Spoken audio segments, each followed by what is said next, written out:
Salut, c'est Seb, je suis toujours à Ubud, à Bali, et comme tu le vois peut-être autour de moi, c'est un endroit qui est plutôt sympa, qui est très arboré, qui est très nature encore une fois, et qui est typique à peu près à l'idée que tu peux te faire de Bali, c'est ça. C'est-à-dire ça ressemble vraiment aux cartes postales, tu as les maisons avec une architecture qui est propre à Bali, effectivement, avec de la pierre volcanique, avec voilà, la piscine, les petites fontaines, bref, des maisons très ouvertes, très agréables à vivre, et c'est vrai que c'est un endroit qui est quand même très sympa. Mais c'est pas vraiment de ça dont je voulais te parler aujourd'hui. Aujourd'hui, je voulais te parler de motivation et plus précisément pourquoi eh bien la motivation, ta motivation, c'est généralement ton pire ennemi. Ton pire ennemi parce que eh bien, si tu as déjà essayé, je sais pas, les résolutions du nouvel an ou si tu as déjà essayé d'arrêter de fumer ou de commencer quelque chose, eh bien, tu t'aperçois que les premiers jours, les premières semaines, tu vas arriver à tenir en fait cette résolution, cette nouvelle habitude, mais que le jour où ta motivation descend, elle va descendre immanquablement quand tu seras fatigué par exemple. Tu sais, quand tu arrêtes de fumer, voilà, ta motivation, si tu as un paquet de clopes chez toi et que tu essaies d'arrêter de fumer, le jour où tu es stressé, tu vas directement aller en rallumer une. Là c'est pareil pour à peu près chaque chose en réalité. Ça veut dire que eh bien, si tu es fatigué, s'il y a quelque chose qui se passe mal dans ta journée, eh bien, ton réflexe précédent va reprendre le dessus parce que c'est un réflexe justement, c'est une habitude qui est associée et du coup ta motivation va complètement s'effacer. En fait, la motivation, elle est un petit peu en dents de scie, tout simplement, elle suit un petit peu tes états d'âme, voilà, ta capacité à être content, satisfait, heureux, malheureux, stressé, angoissé. À chaque fois qu'il y a un événement qui vient eh bien, se mettre, c'est un petit grain de sable qui vient encrasser la machine et ta motivation, c'est là où en fait elle commence à s'effondrer et là où tu commences à perdre un petit peu eh bien, de vue tes objectifs, ce que tu voulais commencer, ce que tu voulais faire et où eh bien, tu reprends ta mauvaise habitude. En revanche, si tu t'intéresses à la manière avec laquelle eh bien, tu pourrais réorganiser tes journées, peut-être commencer une nouvelle activité, peut-être prendre de nouvelles et bonnes habitudes, peut-être arriver à atteindre des objectifs, eh bien, je vais te proposer dans la suite de cette vidéo justement une méthode qui va te permettre point par point d'arriver à éliminer tout ce qui peut te bloquer, te freiner pour atteindre ce nouvel état, c'est-à-dire de prendre de bonnes habitudes, de bonnes résolutions, d'arrêter de procrastiner et puis surtout de gagner du temps parce que nos journées elles sont pleines de temps. On a tous 24 heures et on les utilise tous généralement assez mal en réalité.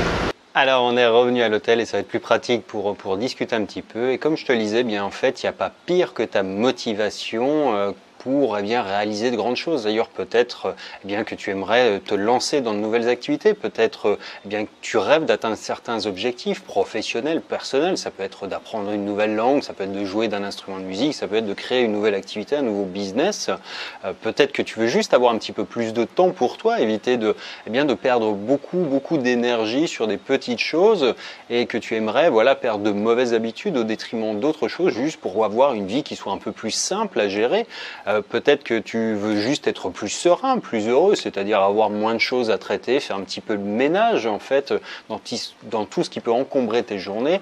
Et puis, eh bien, peut-être que tu en as également un petit peu marre de toujours remettre à plus tard, de te dire que bon, c'est pas le moment, c'est la rentrée, après ça va être Noël qui va arriver vite, ça va être les vacances, c'est peut-être mieux d'attendre janvier et ainsi de suite et de toujours remettre un petit peu à plus tard parce que c'est le problème, c'est qu'en réalité on cherche toujours un bon moment pour se lancer dans de nouvelles choses, pour faire un petit peu le ménage. Il y a des périodes un petit peu clés que sont la rentrée, le jour de l'an, un petit peu les nouvelles résolutions, mais on sait tous en réalité que eh bien, passer quelques jours, au bout de 21 jours, en fait, il y a 99% des gens qui ont arrêté en fait leur bonne résolution, c'est-à-dire que tout simplement leur motivation elle s'est tout simplement effondrée un petit peu comme tout le monde. Pourquoi? Parce que eh bien, c'est sans doute arrivé également de dire voilà, j'aimerais bien soit arrêter de fumer par exemple, mais tu t'aperçois quand tu es stressé par exemple, ton premier réflexe ça va être de reprendre une cigarette. C'est un truc qu'on fait d'une manière automatique sans même y penser en réalité, et c'est un petit peu le problème, c'est qu'on est gouverné par des habitudes. D'ailleurs quand tu es stressé tu fais la même chose, tu te jettes sur quelque chose, ça peut être du sucre par exemple ou autre chose dans ton cas de figure, ou je sais pas, un apéro, bref quelque chose qui te réconforte immédiatement, mais c'est pas quelque chose que tu contrôles forcément. On s'aperçoit également, eh bien, quand on a une famille, des enfants, quand on a des choses à gérer, des petits grains de sable qui viennent se mettre dans une dynamique qu'on essaye d'instaurer, eh bien, ça part tout de suite un petit peu en sucette parce qu'on ne peut pas toujours tout prévoir, tout planifier.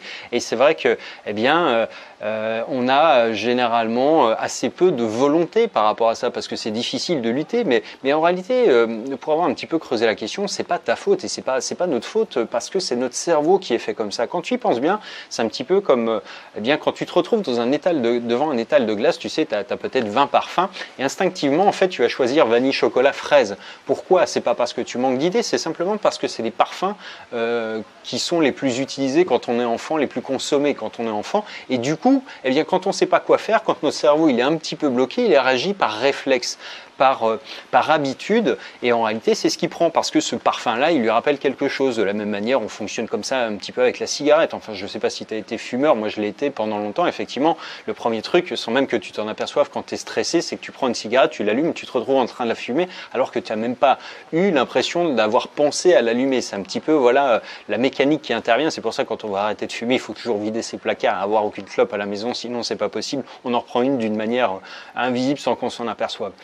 Donc c'est vrai qu'en réalité, bien notre cerveau, il fait le job. Et le vrai problème, c'est pas une question de volonté, c'est une question de reprogrammer tes habitudes et de reprogrammer ton cerveau avec de nouvelles habitudes et de faire eh bien, un petit peu en sorte qu'il se débrouillera tout seul, sans motivation, quand toi, tu n'en auras plus. Parce que le danger, c'est ça, encore une fois, tant que tu es motivé, tant que tu es décidé à tenir, eh bien oui, ça va fonctionner. Mais le jour où tu vas avoir un petit grain de sable, le jour où tu vas avoir un enfant qui est malade, le jour où tu vas être stressé, ou alors ton boss va t'emmerder, ou je sais pas, plein de choses peuvent arriver, bref, eh bien ce jour-là, en réalité, le risque, c'est que ton cerveau, il reprenne ses habitudes automatiques et qui sont pas les bonnes. En réalité, ce qu'il faut, c'est vraiment reprogrammer ton cerveau avec de nouvelles habitudes et pas forcément des choses qui sont, voilà, qui demandent des années et des siècles à mettre en place, mais juste par de petites actions. Et je vais te montrer un petit peu ce que j'ai trouvé, moi, à force de creuser cette question. Tu sais, moi, j'ai beaucoup bossé là-dessus parce que je travaille sans patron, donc moi, j'ai assez peu de contraintes et c'est vrai que si on a des mauvaises habitudes, quand on est tout seul, quand on rend des comptes à personne, quand on peut se lever à 17h du matin ou pas du tout, eh bien c'est difficile de fonctionner qu'avec sa motivation. Donc il est important, là j'exagère un petit peu, mais il est important d'être voilà, gouverné par des habitudes, des petites habitudes. Et en fait, eh bien j'ai fait plein de petits tests d'ajustement au fil du temps et en réalité je me suis aperçu qu'il y avait des choses qui marchaient moins bien, qui s'ajustaient, bref. J'en ai tiré un plan en 6 étapes qui permet réellement eh bien, de gagner 2 heures par jour. Ça va être pour voilà, te permettre déjà de récupérer un petit peu de ton temps parce qu'en réalité on a tous 24 heures par jour mais souvent on s'aperçoit qu'il y a beaucoup de temps qui est mal utilisé et puis d'un autre côté eh bien, tu vas pouvoir vivre mieux parce que ça veut dire que tu vas également pouvoir te séparer de mauvaises habitudes et puis si tu veux en faire plus, c'est-à-dire lutter contre la procrastination, lancer de nouveaux projets, apprendre de la musique, un nouvel instrument ou alors lancer un business, etc. Eh bien, tu as juste besoin d'un petit peu de temps, mais ce temps, tu l'as déjà dans ta journée. Donc, en gros, eh bien, on va juste s'occuper d'optimiser un petit peu tes journées, d'implémenter de nouvelles habitudes qui vont faire en sorte eh bien, que tu puisses retrouver le contrôle de ta journée, donc le contrôle de ta vie. Et puis, c'est un autre avantage surtout, c'est quand eh bien, on a fait le ménage un petit peu dans ce qui nous fatigue, dans ce qui nous gonfle, dans ce qui est bon, ce qui n'est pas bon pour nous, eh bien on va garder que ce qui est positif dans nos journées. On va avoir une vie qui est beaucoup plus heureuse et épanouie finalement parce que quand tu fais plus que ce que tu aimes, t'as pas de raison d'être tu vois énervé, d'être blasé, d'être frustré. Moi en fait, eh bien je me lève le matin à 5h30 pas parce que je l'ai décidé, pas parce que quelqu'un m'attend au bureau, pas parce que voilà, on a décidé de ma journée à ma place, mais juste parce que j'ai envie de le faire. Et ensuite, eh bien je m'efforce de ne faire au fur et à mesure de ma journée uniquement eh bien que les choses que j'aime et de cette manière-là, je passe toujours des journées géniales parce que je ne fais que ce que j'ai choisi et que ce que j'aime. Donc c'est vraiment un petit peu l'idée dans laquelle on doit fonctionner et même si tu es salarié aujourd'hui, tu n'as pas forcément la totalité du contrôle de ton emploi du temps, puis on peut quand même travailler sur une partie, on va voir laquelle justement ensuite dans ce plan en 6 étapes. Donc d'ici à ce soir, en fait, tu peux déjà avoir toi la liste des actions à mettre en place et d'ici à 7 jours, tu auras déjà fait une première version de ta journée idéale, tu auras déjà réagencé ton temps et tu auras déjà économisé beaucoup de temps, tu seras structuré pour pouvoir en économiser plus et puis après je dirais qu'il va falloir compter une petite semaine pour ajuster un petit peu le tout parce qu'on ne peut pas avoir une recette qui corresponde à chacun, il faut vraiment que tu la construises. Moi je vais te donner les bases, celles que j'utilise, il y a des choses qui fonctionnent bien pour moi, d'autres qui ne fonctionneront pas pour toi mais tu vas pouvoir les remplacer par d'autres modules, je dirais entre guillemets, qui vont te permettre de vraiment construire ta journée idéale. Alors évidemment ça ne va pas se faire tout seul, donc ça veut dire qu'il va falloir que tu mettes un petit peu du cœur à l'ouvrage, que tu t'impliques et que tu fasses des exercices que je vais te donner au fur et à mesure, que tu le fasses avec attention et puis que de cette manière-là bien, on arrive à ce résultat-là sous 7 jours. Maintenant, dans le premier module, eh bien, ce qu'on va voir précisément, c'est un petit peu toute la partie faire le ménage, c'est-à-dire qu'on va s'efforcer de regarder un petit peu comment se déroule ta journée, ce qui bouffe ton énergie, ce qui est bon pour toi, ce qui n'est pas bon pour toi, ce qui élève ton niveau d'énergie, ce qui te rend heureux et puis ce qui te rend malheureux. Et tout ça, on va le noter pendant voilà, une semaine en gros. Et puis on va ensuite éliminer ou remplacer progressivement ces tâches. Par exemple, si tu t'aperçois que, je sais pas, le mercredi, tu t'engueules avec ta femme régulièrement et que c'est parce que tu arrives en retard alors qu'il faut aller chercher les enfants par exemple, on va chercher une solution pour que tu élimines ce problème et donc que tu gommes finalement l'aspect négatif, parce qu'en réalité tu vois que ta journée elle est peut-être pourrie par cette toute petite chose et que finalement ça a une dimension qui est beaucoup plus importante que juste les peut-être 5 ou 10 minutes de retard et que tu peux avoir, et que du coup il est très facile de le corriger et que ton niveau de bonheur ressenti va lui être beaucoup plus important. Mais encore faut-il savoir exactement là où tu perds vraiment du bonheur pour pouvoir aller le rechercher ensuite avec d'autres méthodes.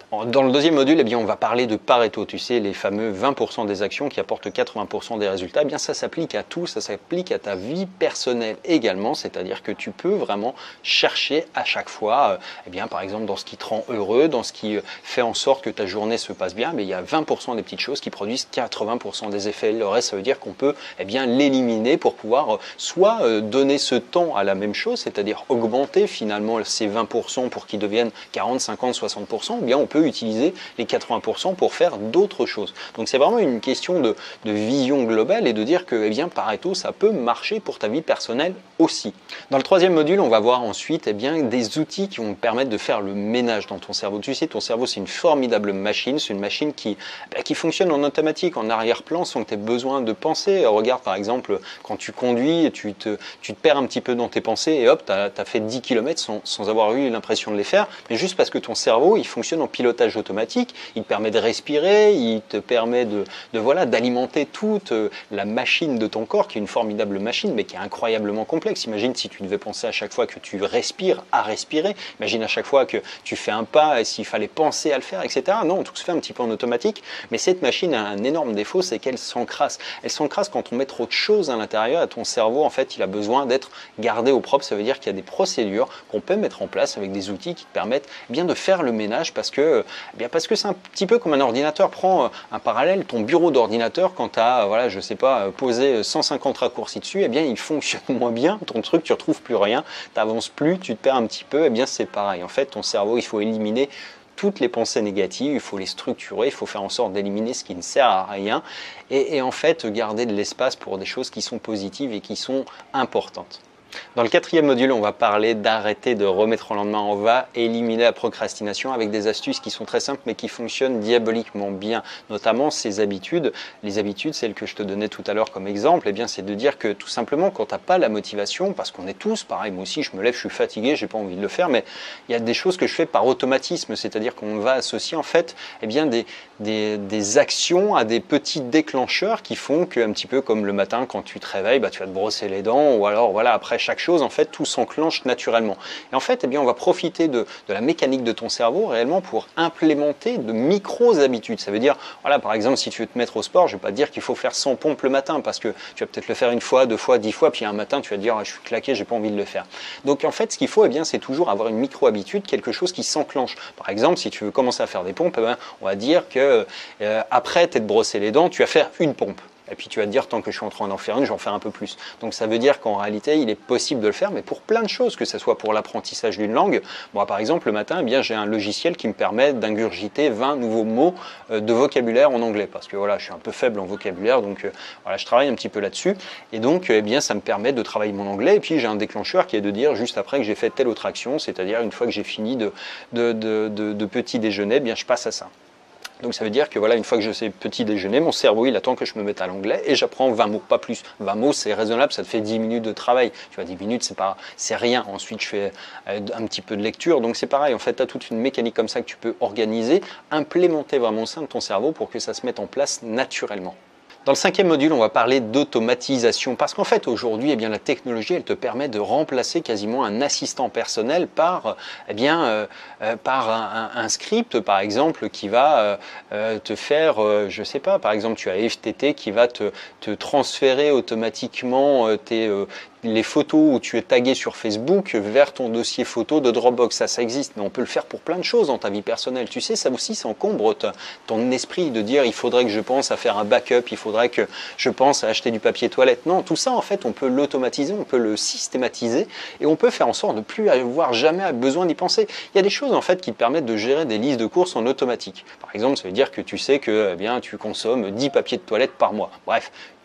Il faut que tu penses à chaque fois à les acheter, c'est pénible. Enfin, c'est pénible, c'est remplaçable. Mais je veux dire, ça consomme du temps de cerveau disponible inutilement. Ce que tu peux faire avec ça, c'est qu'aujourd'hui, la technologie, elle te permet de programmer un abonnement qui fait en sorte que tous les premiers du mois, tu vas avoir une livraison automatisée de tout ce qui concerne les produits de la maison. Par exemple, 10 rouleaux de papier toilette, et puis 3 brosses à dents, un tube de dentifrice, du produit pour laver le sol, etc., etc. Donc tout ça, en fait, on peut l'appliquer à plein de domaines. Et c'est vrai que c'est un formidable relais pour éliminer le temps. Imagine déjà, chaque mois, tu vas penser alors à faire ta liste de courses. Donc tu vas dire, bon, papier, toilette, machin, etc. Ensuite, il faut y aller, faire les courses. Donc ça veut dire perdre du temps encore. Alors 2 heures, plus 2 heures, plus 2 heures. C'est pas que le problème du temps en réalité, c'est le problème également de l'énergie que ça consomme. Ça te bouffe le cerveau, ces petites choses, à dire merde, il faut pas que j'oublie de prendre tel ou tel truc. Non, tu peux l'anticiper, le programmer, et de cette manière-là, ne plus jamais avoir besoin d'y penser. C'est ça la réalité de l'automatisation, c'est de remplacer là toutes les actions là où tu n'es pas indispensable. Ton cerveau, il est bien mieux utilisé